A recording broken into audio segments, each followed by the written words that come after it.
सांगली जिल्हा मध्यवर्ती बँक सांगली यांची कलम 88 अंतर्गत चौकशी सुरू आहे.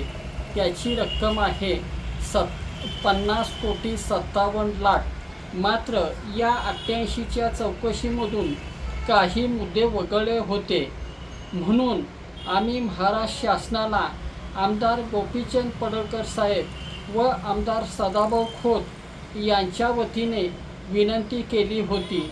त्यानुसार आज विभागीय सहनिबंधक कोल्हापूर यांनी आदेश दिले आहेत की त्या 1 ते 6 मुद्द्याची कलम 88 अंतर्गत चौकशी करण्यात यावी. या 1 ते 6 मुद्द्याची एकूण रक्कम आहे 31,34,00,000.